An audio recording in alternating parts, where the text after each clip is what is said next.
Hello and welcome to PlayStation Access. My name is Rosie and I'm joined today by the wonderful Connor. Hello. I know, it's a lovely surprise. Connor's on the chat again, as Connor has just been learning more about MindsEye. And Connor, I'm excited for this because I know absolutely nothing about this game, so I'm really excited to know anything about it, really. So what can you tell me about it? Luckily, I can help you out there. Sorry in advance if my voice sounds a little froggy. I'm just feeling a little bit under the weather at the moment, so It's sounding beautiful. Well, good. That's my intention.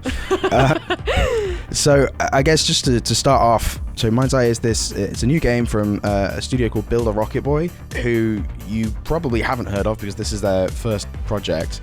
It's a studio formed by Benzies, who you may know is basically one of the biggest producers in video game history. He's got credits on every Rockstar game pretty much since GTA 3. Obviously, he's quite experienced there. Yeah, I was going to say big titles there. Yeah, big names. And it's also being published by IOI Partners, who are the Hitman World of Assassination developers. Yeah. So this is like their first publishing arm that they're doing, and this is the project that they've chosen. So I'd say if you don't know anything else, and you just have that bit of information, it's like, okay, I think we're in good hands here. Like they clearly know what they're doing, these people. GTA and Hitman? Yeah, we were confident there's going to be like a high level of quality. So the game itself, it's just like a third-person action adventure type thing, very similar to a GTA or to Mafia Definitive Edition. But the thing that sets it apart from both of those is to me, is this really interesting world that they've built and the really interesting story that they're developing. So to give you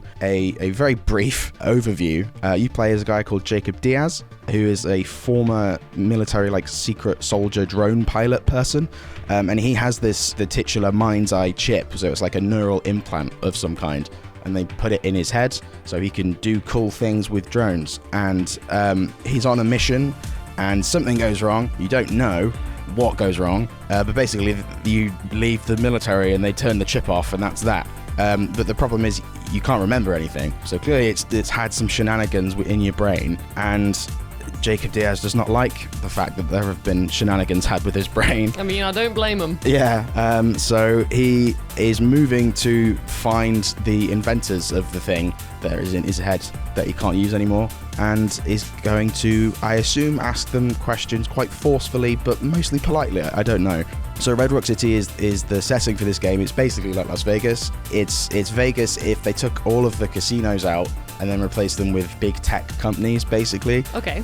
So it's this super futuristic playground, and it's so futuristic, in fact, that the police have been kind of done away with. Human police are a thing of the past, and they've replaced them all with robots, because I'm sure that's a really good idea. That sounds...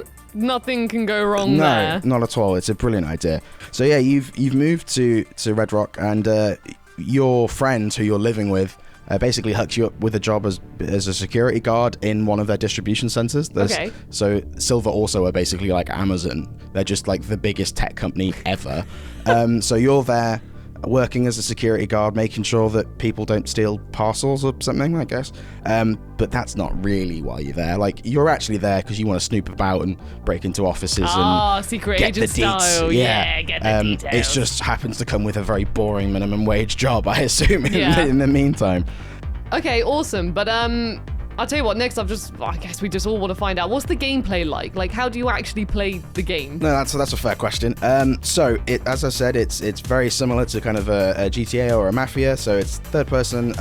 It's not an open world, but it's very similar to one. So if anyone has played the Mafia games, certainly the first two, and the Definitive Edition remaster that came out a few years ago, they craft a world, and you do missions in it.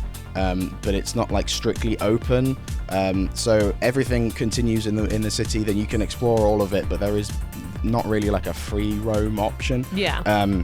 I guess the big question for me, this all sounds fine and cool and dandy, but it's got some pretty big shoes to fill. Obviously, I haven't played the game yet, but certainly from what we've seen, there's a lot of high quality on show. So the gameplay looks incredibly tight, and the kind of animations that they've put in for the characters, the facial animations, and the performance is fantastic. But something that is new and exciting on the gameplay front is this companion drone. You've probably seen me making a short about it. I saw you make a short, and you made this drone look adorable and just seem like your best buddy in the whole wide world. Yeah, I certainly tried. I'm not sure if like murderous military hardware can be cute, but look, we'll go with that.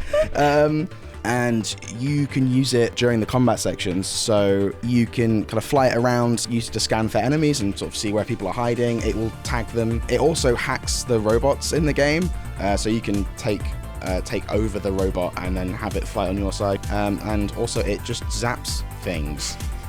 So you can blow up certain types of robot, and I think it does damage or stuns to the human enemies. It doesn't kill them in the same way that it does the robots, but the campaign itself is looking to be about just under 20 hours of sort of main campaign gameplay, which I definitely am speaking for myself here, but a shorter game is always welcomed. Yeah. There are so many games coming out, and they're very big, and we love big games, but oh boy, there are so many of them. So it's nice to be able to like have this relatively short and sweet adventure that you can just sort of pop in and out of in a nice short time frame. I mean, and also if it's similar to GTA and Hitman, you're going to be you could spend hours just messing around in the locations and stuff anyway, I'm sure. Yeah, absolutely. Well, kind of. That's actually quite a good segue that you've done there.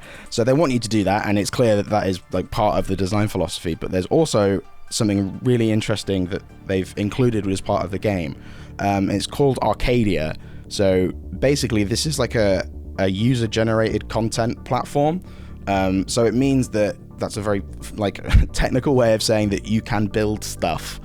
So you can build like levels in the game with the assets that are already there. In quite impressive detail. So it's a no-code platform, which means that you don't have to learn how to code or anything to mess around and make these levels. Like the degree of depth that you can go into and kind of fine-tune and tweak everything is really quite impressive. And if it looks simple enough that a Muppet like me would be able to make something, then it makes me think that people that do have a brain for that sort of thing are going to be able to make some really cool stuff. And basically, you can make stuff in the game, save it, and then it just kind of goes out there, and anyone can then go out and play the level that you have made. So it's a nice little way of like sustaining the fun that the game can give you, and it's also going to be a vehicle for sort of new content updates for the game from the studio itself. They'll basically be making lots more side missions, then they're going to drop on a pretty regular basis. They've said, I quote, every few weeks. So more content for weeks, and we like content. So it means if you really like the game and you've got a hankering for it and you want to keep playing it, you just have to wait a couple weeks and there'll probably be something new that you can go in and have fun there. And Connor, I've got one more question for you. Yes. Do you know when the game comes out? Yes, it is coming out on June the 10th. So not long to wait at all. Well, Connor, that was all incredibly informative. Thank you so much for telling us about what you know about MindsEye at the moment. Thank you for having me. No, it's been an absolute pleasure. And we hope you all liked this little video at home as well. If you did like it, please make sure to give this video a like, subscribe if you'd like to see more content like this, and hit the notification bell so that you stay up to date with everything from the world of PlayStation. Thank you all so much for watching. PlayStation